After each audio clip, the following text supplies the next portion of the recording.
white boy thing and start a podcast. Oh boy. I honestly, God, don't even know how to start a podcast.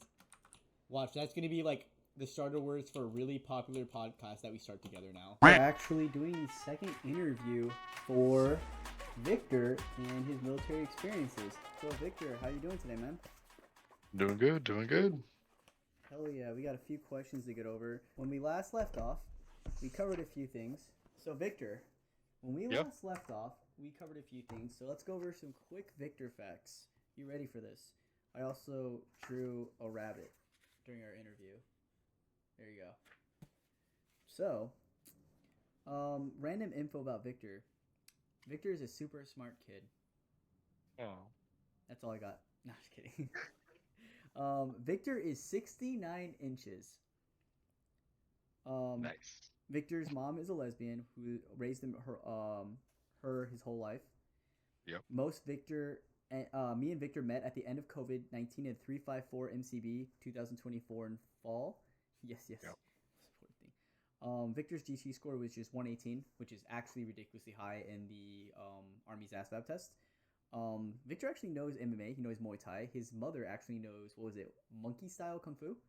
Yep. And his uncle knows a crane style kung fu, if I remember correctly. Yes. Okay. See, I didn't even write those down. Oh wait, yes I did. Uncle knows mantis style. Mantis. Sorry. Yes. All right. So let's see here. When we talked about our last interview, we asked why he joined the army in the first place. He wanted to be an archaeologist, and it wasn't going that great. His parents divorced in sophomore year.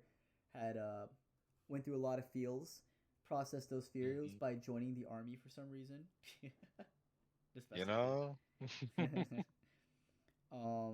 And his mother is actually an architectural sheet metal worker, and he mainly joined the military, and which helped pay for college as well. Yes. So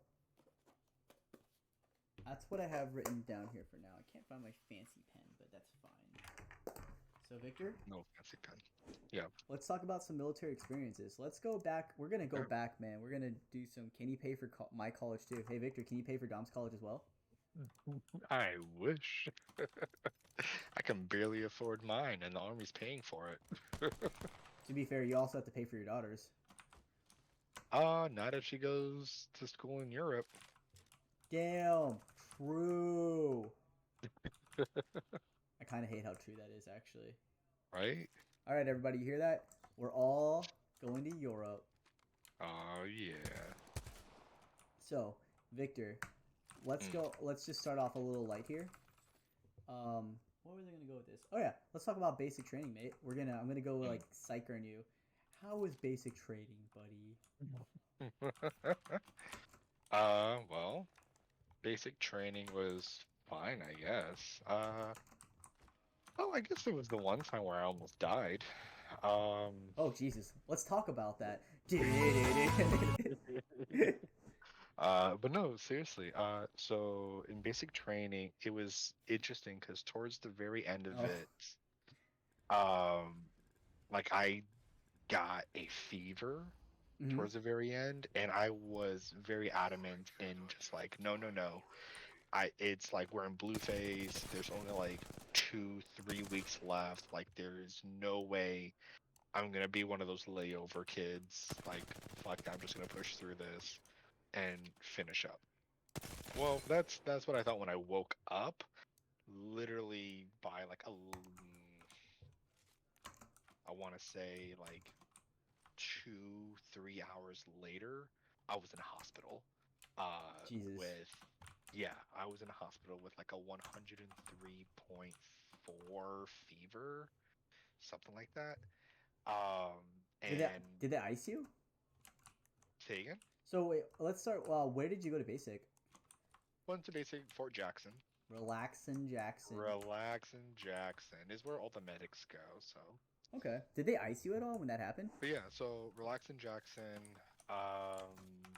you know, yeah, so it's interesting. They did not ice me. I find that interesting. They did not ice me, but they did put me under medication, and they did keep me in the hospital for monitoring for 3 days. Mm-hmm.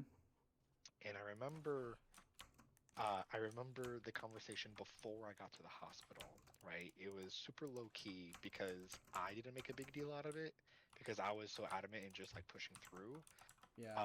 And I didn't realize how bad it was, but like the other kids, the other soldiers, they're like, "Nah, man, we're gonna tell the drill sergeant like you gotta go." You're Um, gonna die, buddy. right. And so like I remember having a conversation with the XO just before they put me in the van to take me to the hospital. The XO was like, your temperature is one like over 103, right? And I'm like, yes, sir. Okay. And he's like, Hold on one and, second. and he's like, you do know that once it's 104, your brain literally starts to cook, right? So, just for reference, Rhino actually asked, "What is ice?" So, when I say put you on ice, we literally mean it's kind of weird, but basically, when you go to basic training and stuff like that, especially in hot climates, they actually have these beds that are filled with water and ice. And when a soldier gets too hot, they literally just dunk them in. Yeah, Not even kidding. Like I was iced because I was a heat weather casualty, or I had a fever. But yeah, yeah. No, yeah. That's why I'm saying like I'm super. You would. Uh, oh, I thought I hit you. I was like, damn. Oh, I actually thought I hit you. I'm just throwing a knife at you. That's all. But I think it'd be fun. uh. What was I saying? But yeah, I'm really surprised they didn't ice me. To be fair, it was the middle of winter, like when it was uh it was in December that this happened. So that's probably why they didn't, because it was too cold. Yeah. Um but yeah, so it's like I remember the XO is like you do know that like a single degree higher, your brain literally starts to cook, starts to boil in your head, and you will get brain damage. And I remember I was so out of it, like the fever was like affecting me so much. I'm like, oh, all right. Uh, yeah, yeah. So other than that, my basic training was pretty uneventful. Um, yeah, it was really uneventful. After that, I went to Fort Sam Houston down in Texas Ooh. for medic training. Ooh. Yeah. How's Fort Sam Houston? Fort Sam Houston was really fun, honestly. Like medic school was amazing. Like it was just like going to school. It was a bunch of classroom stuff for the first 3 quarters of it, right? Just Mm-hmm. a bunch of like study the textbook, memorize everything, take tests. There was a test on something every 2, 3 days, right? So like we would have like 2, 3 days to learn and memorize the respiratory system, take a test, right? Then we will have another 2, 3 days to memorize the cardiovascular system, take a test, right? Um and if you failed the test, you got one more chance to pass while still studying for the rest of the other tests. So it's like you needed to make sure that you did your studying properly from the get-go. Otherwise, it just became so hard. But yeah, but like super chill. Um, and we got to go out and stuff. Like training was it was almost a year long, you know. Jesus. Now, was that your first time, like, kind of being away from home and stuff? Away from my mother, yeah. Weird. How's Yeah, yeah. I yeah, away from my mother and away from my home, sure, for like extended period of time, yeah. But but yeah, it was a fun time. We would all go out during the weekends and drink. Oh my god, it's Fort Sam Houston? Oh yeah, How old are you? I was I was 18. Oh my god, I'm actually your FBI agent. You're going to jail. This is a confession. Uh, yeah, yeah.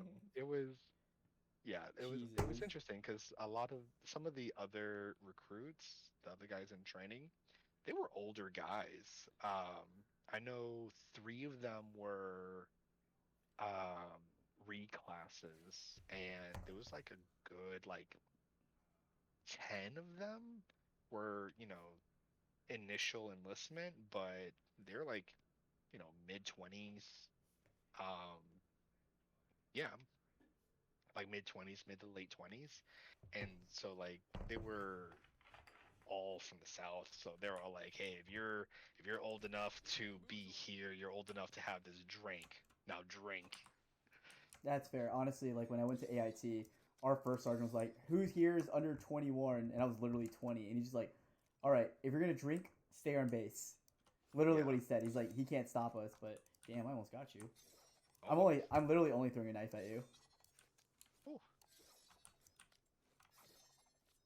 But so let's see. You went to AIT at Fort Sam Houston. So what about your first duty station? Where were you first stationed at? So my first duty station was actually up here in Connecticut. What? Um, yeah, it's What base? surprisingly enough. So it was really weird. It was really weird because I was assigned to a hospital unit, a cash, right, combat support hospital. Yeah. But the issue was that the combat support hospital was like in the process of being Yeah.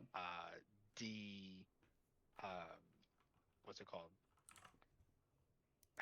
like destructured, and like just essentially Like the unit like or the hospital itself? the unit. Okay. So it was what's it called? Man, I know what you're talking about too now. Um, what the fuck? What's it called? I Right, can't think I of the word forget the now. name of it, Yeah, I can't think of it. but yeah, like Yeah, essentially and the unit wasn't going to exist unactivated, anymore. Yeah, dismembered. like No. inactivated, yeah, something like that. Yeah. Deactivated, there we go. Deactivated. Yep. Literally. Yeah. So it was gonna be deactivated. So like I joined this unit that was about to be deactivated. And I'm like, what the hell? And they're like, don't worry about it. Like you're only gonna be here for like, a month at best. Sure enough, like uh, I was only home for a little while before they sent me back down to Texas, to Fort Hood actually. And so I was part of the hospital at Fort Hood. So I was actually dealing with the in processing and out processing soldiers going from deployments. And so that was my first duty station. I did that um, for about a year before we deployed ourselves. So it was really interesting because we essentially out processed ourselves. It was weird. What Um, the fuck? yeah, because like we were already there. How'd you out Uh, process yourself? Technically you cannot. Yeah, about to say. Technically you can, but that didn't stop us. Um, so yeah, so out processed or in process and went on my first deployment to Iraq. Back in So Iraq. yep, good old Iraq. Um, never fails to disappoint. Wait. Um, How long were you like in the army when you went to Iraq? like with training or out after Like training? after training. After like a year. What the fuck? Well, I mean that's not too bad actually. It's not too bad, yeah. Yeah. So like I was in, I was in for a year and then deployed. I'm like, all right, cool, no biggie. Um, and then uh yeah, went to Iraq. Was a cache in Iraq. Um, again, just hospital stuff. So this was where I first really got experience with like actual like things that I trained for, right? So like dealing with actual patients from the front lines. Yeah, and I'm sure that's Um, when shit started getting a little crazy at that that's point. that's when Yeah. that's when things really kind of like I'm like, oh shit, I'm here, right? Um, but it was kind of like par for the course. It was it was like everything I trained for. It was exactly what I expected, and you know, thankfully, my first deployment wasn't actually as bad as it could have been. You know, um, so spent a year in Iraq. Pretty much stayed on base the whole time. Um, that was pretty much it. And then went back home, and then deployed again. Jesus. Would you deploy? Deployed, Did you deploy to Iraq again, or was this one was quick? this time went to Afghanistan. Oh Jesus! What part of Afghanistan? So we were in. Oh God, I suck at names. I know we were in southern Afghanistan. I know that for sure. No, I understand. Uh, Trust me. I was when I was in Kuwait. They were like just shifting me around. I knew I was in Afghanistan for a while, but I didn't know what part of Afghanistan I was in. yeah, yeah. Plus, it was so many years ago. I honestly, the second deployment in Afghanistan is the one I try to forget the most because Yeah, no, I understand.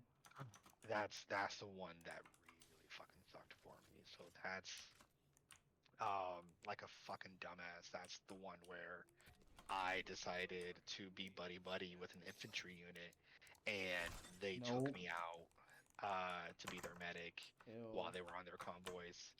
That's where you went Um, fucked up, Redondo. yeah, yeah, so that was rough. Got into a few firefights with them. I almost died, almost lost my hand. Yeah, I remember you telling me Uh, about that. yeah, that's also where we had a mass cal back in the hospital, and it was my first mass cal, and I I fucked up. So there was actually, All right, I'll but switch off yeah, this main rifle so actually. like during the Sorry. mass cal, just um, yeah, no, just I wasn't. How do I put it? Like they trained us on it, but But they didn't train us. they didn't train us like it. Yeah, Like they trained us on like this is what you need to do, this is what you need to remember, and all that. But like what they didn't train us on was like just how much it would hurt emotionally. Which I guess there's really no way to train that. There's no way to yeah, prep like for that. no ethical way. Like it's more or less. It's like I mean, it's desensitization, and they Yeah, can't.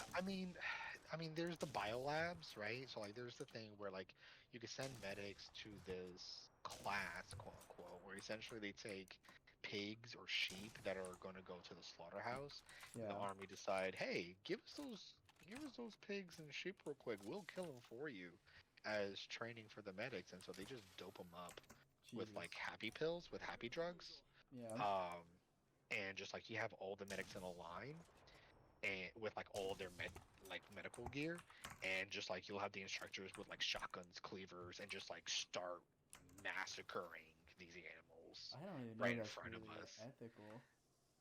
Well, the thing is, they were going to be killed anyway, right? Like they were like they're already scheduled, like they're old or whatever, and they're already scheduled to be put down. So I guess, right? Yeah, Um, dude, you can shoot back at me. Jeez.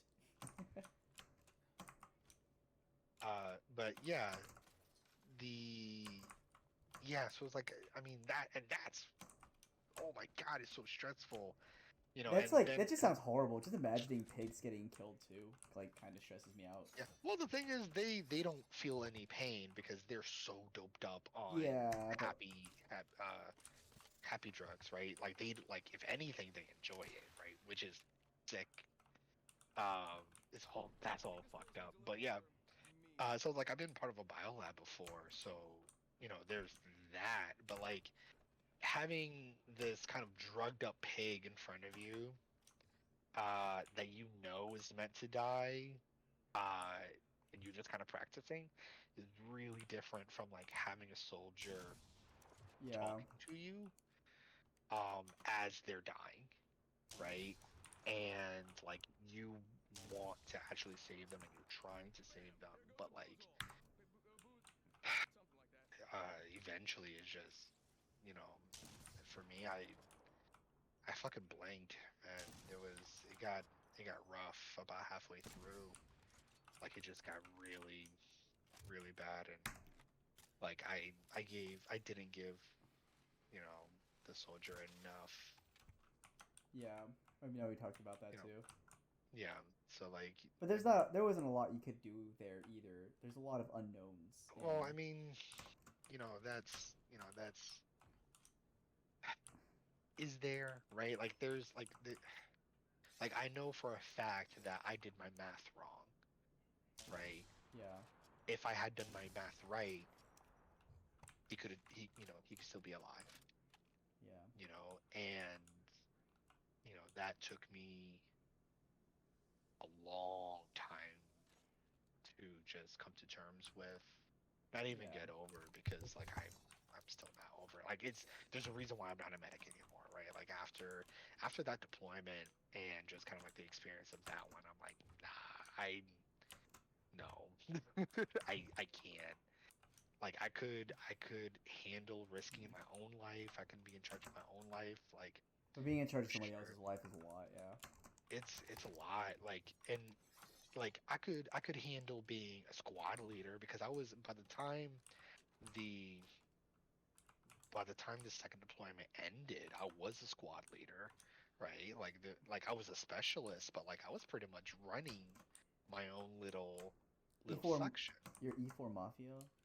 Yeah, I was E4 Mafia. But like but like I knew my shit. I knew my shit, and like I followed orders and stuff, and it's just but like so it's like being in charge of other soldiers like in the field I can do, but like having someone who is like on death's door in front of me, it got to me. I knew that in the moment I could keep going, but I knew that if I had continued doing it, You would lose your sanity over time. I would lose it, man. So Yeah. like I'm like, nah, I gotta nip this in the bud. I can't keep doing this. So Working in the medical field as a whole, man, like you're gonna get a lot of those it's a iffy, lot. like, yeah. That's why I kind of like I'm going psych where I can at least stop people from hurting themselves. But I can only imagine because I'm It's sure there's gonna be it's a few.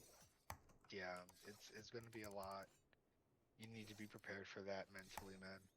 Oh no, I know. Trust me. Like, there's already people I know for a fact. Like, I had a this, but there's this girl I used to be really close friends with, and we just there's a lot huge backstory I can go between me, her, and a good friend of mine. Um, and bottom line, she just I used to drive about 4.5 hours every day or every weekend to go see her to make sure she was okay. And then the one time I couldn't, when I was overseas, she finally like offed herself, and like I wasn't allowed to be at her funeral or anything. Her parents had this huge delusion that me and her were gonna get married and I was gonna make her happy, and that just wasn't the way it was, man. We were just friends. Yeah, So,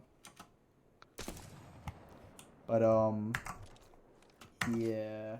So I understand, man. Like you can't save everybody. yeah. So yeah, uh, yeah. So decided to do IT, and then as soon it was really funny. As soon as I finished the reclass training for 25 Bravo, Mm-hmm. fucking fucking I go to my unit, which is a what was it? It was a God, it's it You, was really similar to the 354, ew. but Like the good part of the 354, or the bad part of the the three five good four. part. Okay, So okay. well, functionality. So like it was a transport unit, but we had it was like a frontline transport unit. So it had a SPO. Ooh, you were at a was it an ESC? There we go. Yeah. Okay, yeah, I was in ESC actually right before I joined the 354. Yeah, so I was in an ESC, and sure enough, first day they're like, "Hey, welcome to the unit. Glad you're here with us. We're deploying in like 3 months." Well, yeah, it's really funny. That was literally, my first time in when I came in the army. My first unit, it was the what is it, man?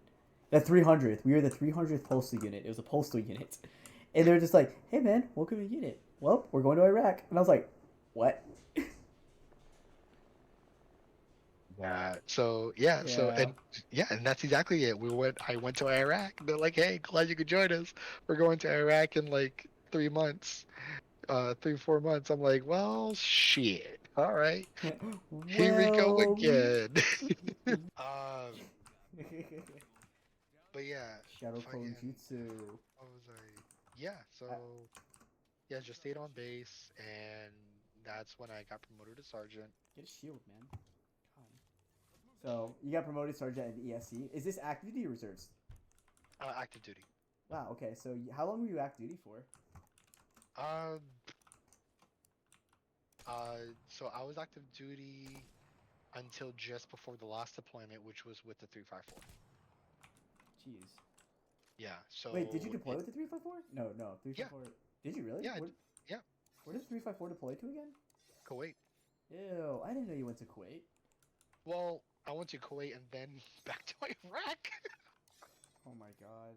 So because they had soldiers, so they had soldiers. So like the main portion, main body of 354 was in Kuwait, but they had down trace units in Iraq, down trace units in Mm-hmm. Afghanistan because we were supporting Enduring Freedom. Ew. I'm sorry, not Enduring Freedom and Spartan Shield. Um, so those were the two main missions that we were supporting, which means that we had down trace units in both Iraq and Afghanistan. So that means that I had to, about halfway through the deployment, go to Iraq in order to support the down trace units that we had over in Erbil. Yeah, In Erbil? Okay. So yeah, you literally went from Kuwait to Iraq. yeah, yeah, like halfway through the deployment. So like I stayed in Kuwait for like a good portion of the deployment, and then like halfway through ish, they're like, "Hey, something's up with the comms over there. They're not receiving anything. We need to send you over there." And I'm like, Yeah. "Well, shit." Uh,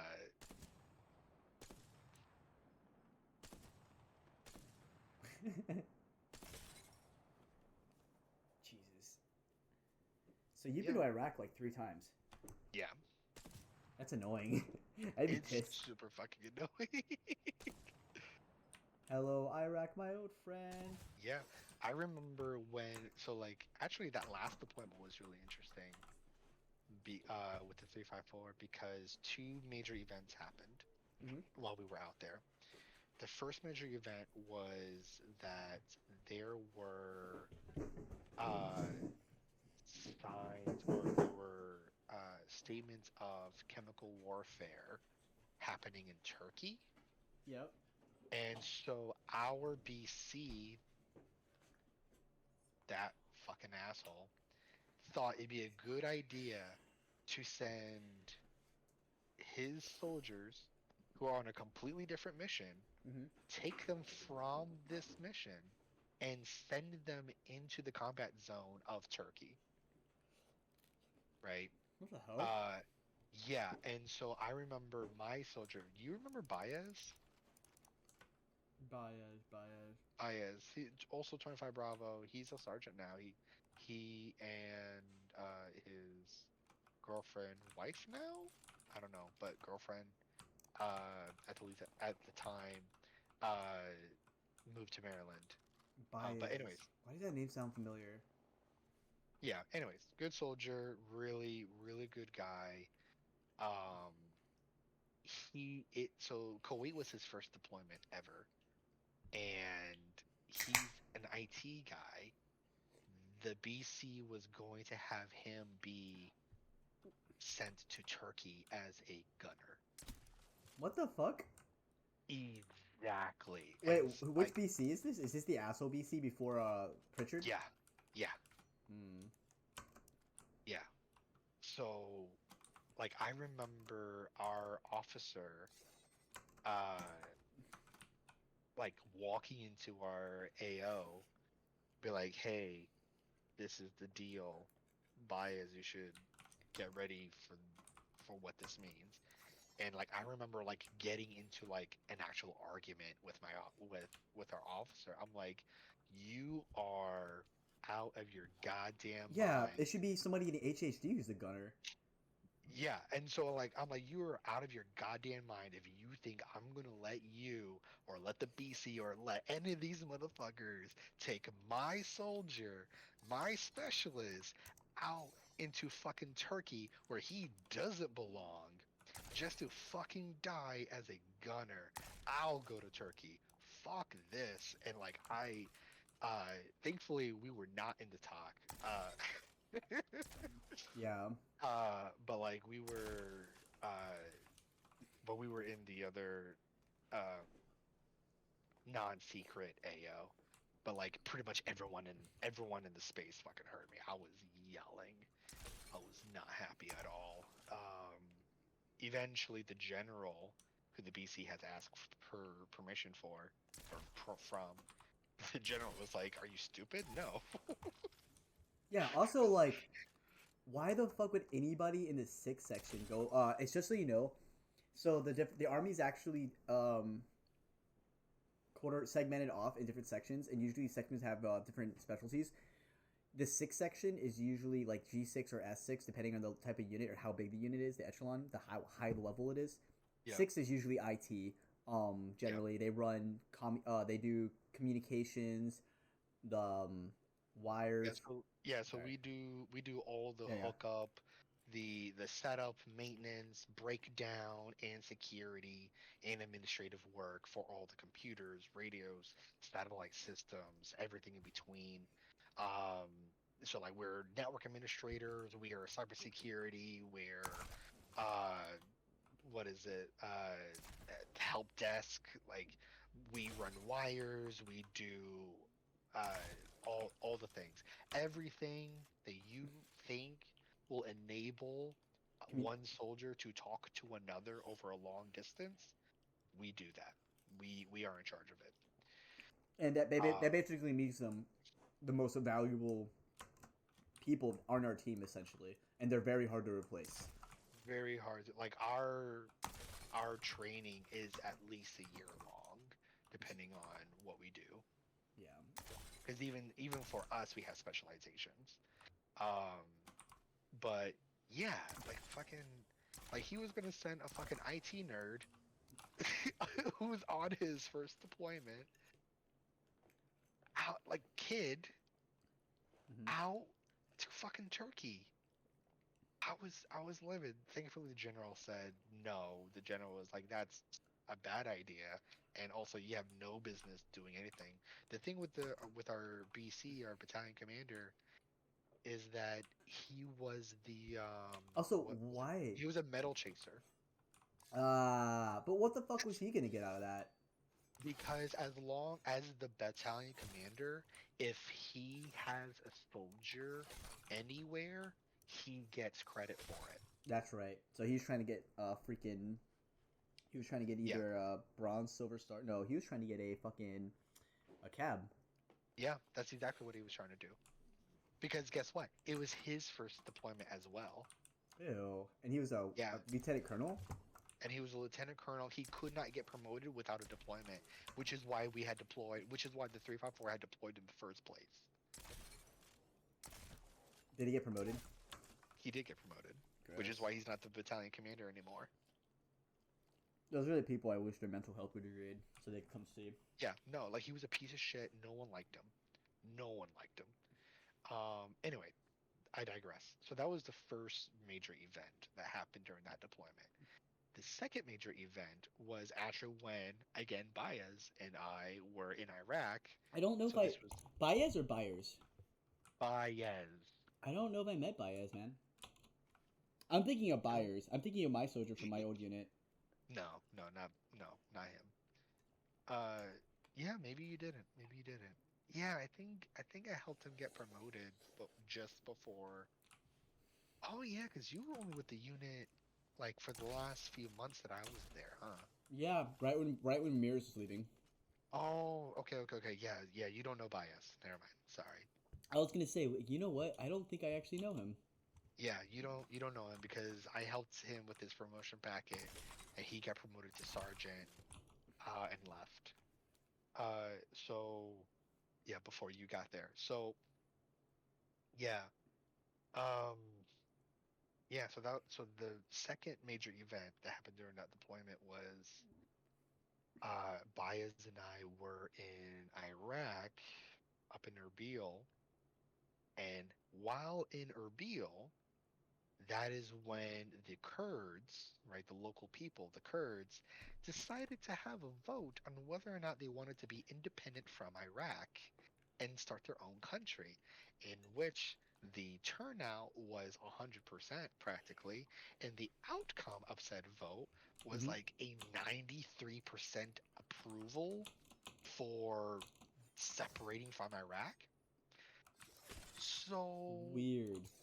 yeah, and so what? And so literally overnight, the international airport that's like outside of Erbil was shut down, and there were Iraqi soldiers like guarding it. All of a sudden, there's a bunch of Kurdistan flags everywhere. Like we're like all of a sudden, like overnight, Kurdistan flags.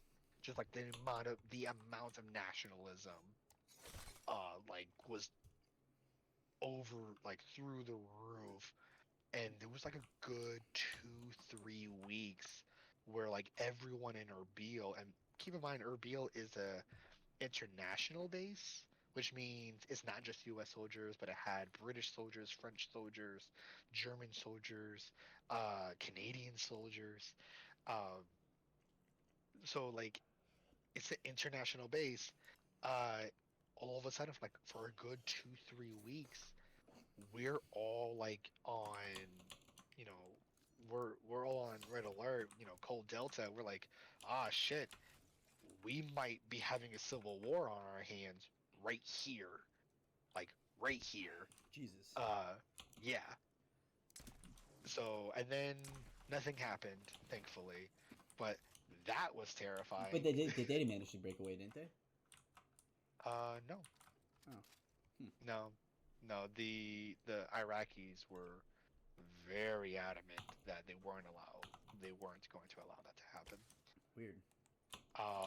And the Kurds are like the disowned stepchild of the Middle East. Like they don't have their own country. They are in Iraq, Afghanistan, Iran, and they're treated like shit by everyone.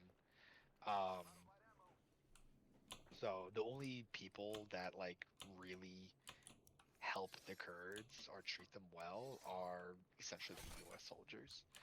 Um, yeah. So yeah, it was a lot. It was really interesting. It was a funny conversation with Baez, I remember, because when, during this time, he's looking at me, he's like, "Damn, Saj, just when I thought I was safe from Turkey, they have me out here in Iraq during the Civil War. They got me good, Saj." Got him. All But right. he's okay, Baez. I'm with you. Okay, hold that thought for a minute, man. I actually have to use the bathroom if you don't mind. Yeah, go for it. Give me 1 second. And then I was thinking, while we're talking, we can play some tag. Nothing harmful. Tag? Yeah, like hide and seek tag. Basically, start here. Person who's it goes up there, and then we can use like the bow for whatever because it seems like the most balanced thing. And then Okay. essentially we tag each other. But let me use the bathroom Okay. fast. Yep. Be right back.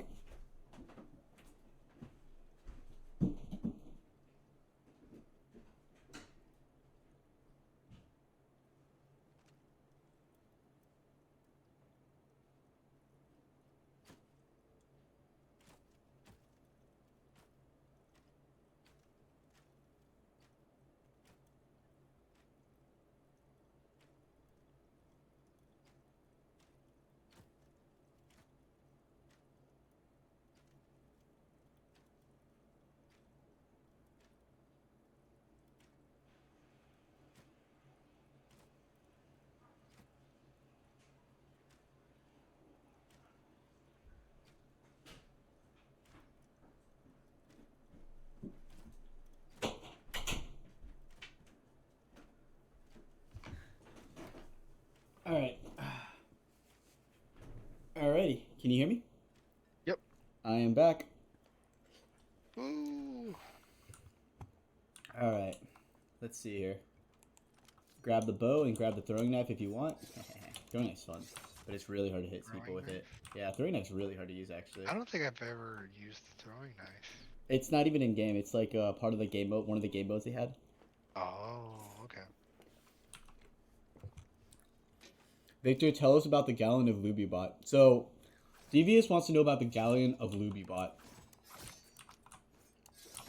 What? When you were a medic, you know all that lube you have to use as a medic. Oh. No, that's not what he meant. But yeah, you could talk about that. You guys did order lube. We. That class 8, man. I feel like you would know more than I would. Honestly, I've ordered so much lube when I was overseas. So much lube for no stuff, you know, just to get the. Yeah. All right. Yeah. Oh my god, you'd be surprised on like just don't. Poor lefty. This Oh my this god. is for everybody. This is for everybody listening or going to listen, whatever. Don't ever let anyone tell you women are not nasty. Oh my god. So, We had so many problems with women masturbating in really odd locations overseas. oh, I don't know. many. No, just not even say women. I would say people in general, either having sex, unprotected sex at that, or masturbating in really weird locations. We had wait. I had one really funny story. We had one guy who passed out in a porta john while jacking off from a heat. Oh my god. Sorry, that's it. It was just really funny. That is ridiculous. All right, so yeah, sorry. yeah. Anyways, yeah. No, I mean, fucking, we need lube. We need lube. All right. For no stuff, you know, to get the nasal. I don't even know the what it's called. NPA. The NPA. Yep. Yeah, I can't even think of it. airway. Yeah. That's. I'm actually sure in Battlefield, not only do people never really use it, if they do, they'll never use lube At all. They just stick that bitch in there. Yeah, because like if you need an NPA, you're in a sorts anyway. What's a little bit more pain? Mm-hmm. It's lube. Anyway, sorry. What the fuck does that word mean? I'm an idiot. Don't use big word. Which word? No, NPA with head trauma. OPA with head trauma. Well, it depends. Like that's not like a one size fits all rule when it comes to NPAs and OPAs, right? So like yeah, it makes sense. Like the general rule of thumb is like if there's head trauma, don't use an NPA, right? Because the NPA is going to go up and down the nose, right? And so like if there's head trauma, there's a good chance that the nose is either broken or there's airflow is not possible through the nose, right? Therefore you would want to use an OPA, but the thing is you can't use an OPA if they're conscious, because if they're conscious, the OPA is going to activate that gag reflex, which means they're going to throw up, you're not going to get the OPA in, and you're probably just going to make the situation worse because now they have vomit on top of everything else. So it's you have to know when to use what, essentially. But yeah, this is not a hospital's environment. This is like in a battlefield. I am actively getting shot at. So like in a situation where like bullets are whizzing above my head, I'm not I'm not too concerned about the exact like the so like the how do I put it? The goal for the combat medic for the goal for the medic on the battlefield is not to heal or cure or fix the patient. The Stabilization. goal is to stabilize them long enough to get them to secondary care. Secondary care, 9 times out of 10, means a helivac or a medevac, right? because sometimes you might have a tank or a vehicle that's medevac. So, but like you want to get them to the vehicle. So like your job is not to fix everything. Your job is just to make sure they stay alive long enough so that they could get to the vehicle. Once they're on the vehicle, there is a medic on the vehicle.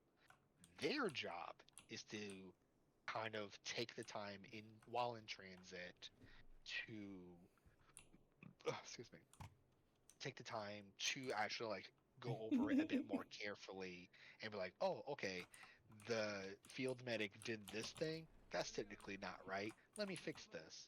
And like actually set the patient up for proper success. And then they get to the hospital or field hospital or the field tent, right? Which might not be a hospital, but it could be the first aid tent, just behind the front lines. And that Hey, medic is Scissor. usually accompanied by like a senior medic or a senior nurse or even a doctor, right? Um, and they're behind, they're in the back line, so that means they could sit there and actually they could perform surgeries. They could, actually treat the patient properly, take the time to do that, do triage, all those things. So, but yeah, yeah. Is there any other things you want to know? Anything I that want to know mentioned everything about before? you.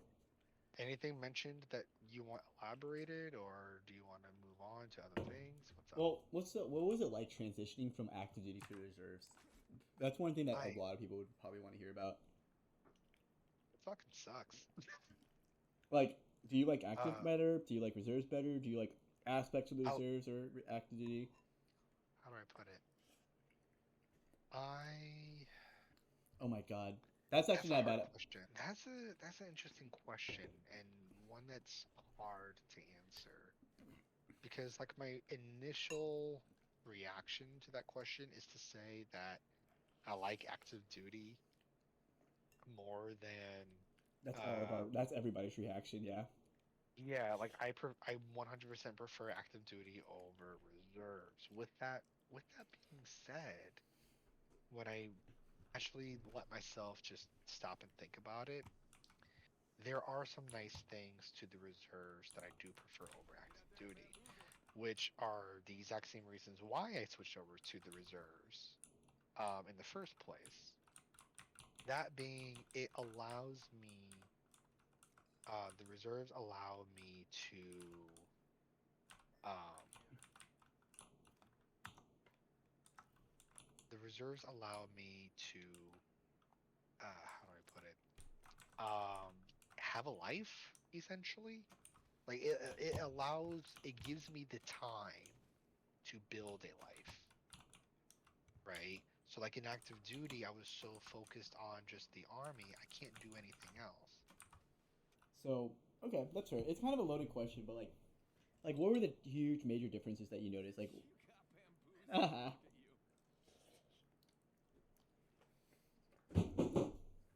you were shooting at my shadow clone jutsu. Oh, was I? Yeah. Oh, well.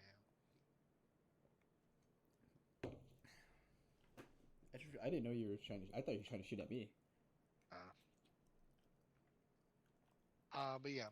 So, yeah. So like, I definitely preferred the active duty Mm-hmm. because I don't have to focus on anything else. Everything's provided: clothes, food, a place to sleep, training, and you get paid for it.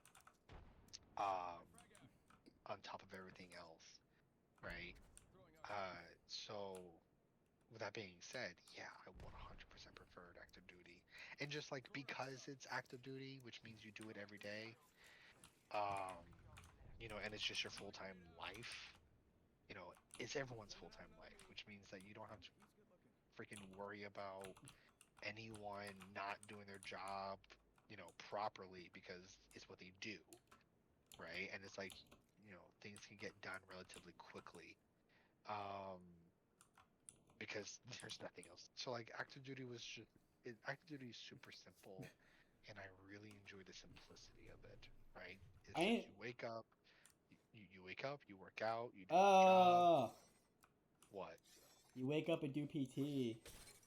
Yeah, whatever. I enjoy working out. Anyways, uh, so like you wake up, you work out, you do your job, crack a few beers at the end of the day, and then fucking, relax, go to sleep, right?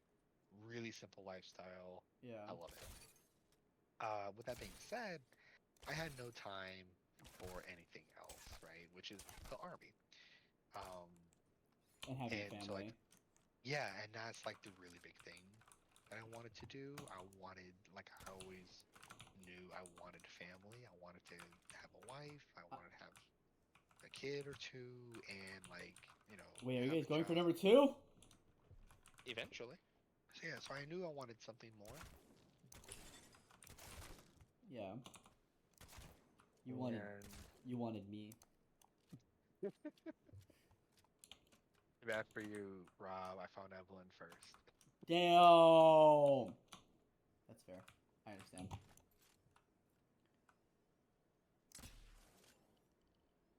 Uh,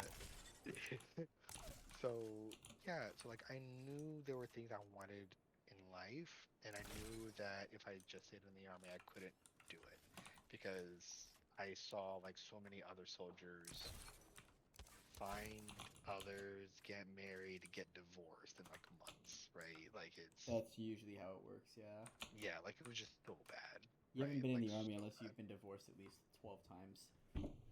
Well, I guess I've never been in the army. Oh my god, Ramirez. Hey, Ramirez, what's up? Ali said that I filled out. Does that mean, are you calling me fat?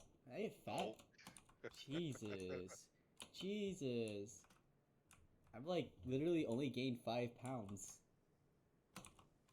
My heart hurts a little bit, I won't lie. That's when I decided to Divorce leave check. the army Mm-hmm. or leave active duty, go reserves, because I still enjoyed the army. I still liked it, right? Um, it helped me become the man that I am. So I wasn't really ready or willing to leave it Yeah. 100%. So which is why I said, all right, cool. I'm just gonna go reserves, do it part time. Yeah, that's what I said. I Um, said, YOLO hashtag I don't serve, I reserve. Ramirez says, one divorce check. One divorce check. I don't know if she's in reference to me or her. uh, And then she said 5 pounds in my face. Yeah, this is on my cheek. I also grew out my hair a little bit. It's getting long now. Right. So how was like when you got out of the military, or when you went to the reserves at least? How was like the friends making friends and stuff civilian side? it was really hard. I How? remember, I remember, at first, you know, started the reserves life. Um, I went back home to Connecticut years after I had left, right? Like I had visited a few times here and there, Mm-hmm. but it was like the first time that I actually like, oh, I'm living back in Connecticut. Yeah. Everything changed. Like, stores had changed. My friends from like high school either moved out of the Mm. state and went other somewhere else, or like they just um it was like one or two kids that died. Oof. Um, Yeah, that's how it was. Like a lot of my friends died too. It's oddly enough. I've yeah, had. so like for one reason or another, like I pretty much didn't know anyone anymore. Um, in my hometown. So it was like living in a completely different place. Um, so I had to start from scratch. And when I did try to make some friends, I ran into two issues. A, I ran into people that I just did not like. I And a feel you lot there. of Yeah. them, right? Because I was so used to the military life. I was so used to a certain way of thinking and so accustomed to other people thinking along the same lines that like I come to the civilian side and like try to hold a conversation with other people and just like the lack of discipline, the lack of integrity, the lack of uh I don't know, just like it's just Like, how it quick made me people are lying. yeah, like it just made me sick of like it just made me sick. Like it made me feel sick talking to other Because people. overall, the military was like your first real job, right? Yeah, essentially. Yeah, I feel that. Trust me. Yeah, so like it's just like the certain mindset of just like oh maybe it was very individualistic and in my mind very selfish. Because the number one thing on everyone's mind was is Sex, drugs, and rock and roll. um I mean that's in the background, but like the in the foreground, the forefront is Yeah. um what what can I do to make the things work for me, right? Like what's in it for me, right? Um and like it really surprised me at how many people were just willing to screw over their the felt, you know. But like that didn't really change in the military either. A lot of people. Ramirez says, "You're a civilian now. We can't be friends." I'm kind of a civilian. Well, so like yeah, there's also that in the army, but like at the end of the day, like what are we really fighting over, right? Like when we're screwing each other over in the army, what are we actually screwing each other over? Usually, it's for Um, a girl. for a girl, sure, like, you know, um, or maybe like a promotion, maybe, right? Or a position. Anyway, I only have about two more questions for you. Um, so actually, no, one more question for you. What would you think, more than anything, what do you think is really important for soldiers who are getting out of the military? It's, I think the biggest question I have for you is, and I know you're not out of the military yet, Yeah. but what do you think your best advice would be from people making that giant lifestyle change from active duty, whether it be from active duty civilian life, active duty to reserves, anything of the sort? Because it Don't is, be proud. Don't be proud. Get yourself a support group. Now, that doesn't mean go to like fucking AA meetings, but well, probably go to AA meetings. maybe like if you have an alcohol issue, then yes, go to AA meetings. I'm sorry. Uh, but like what I'm saying is that like you don't be proud and just say I'm gonna stick it out. I'm just going to um what is it like I can deal with it myself. Listen, everything is easier and much more bearable when you have friends, right? So find like it could be find a hobby, find a group of friends in that hobby, and make sure they're good friends, right? And what I mean by a good friend is someone where you can call them late at night, tell them that you have an issue, and they're willing to stay up and listen, right? Um, As my friend executes me. yeah, I figured that that'd be ironic. Anyways, um, but yeah, don't, don't, don't, don't, don't, don't try to play the, well, I survived this, I survived that. Yeah, you survived a lot of things, and you should be proud of that.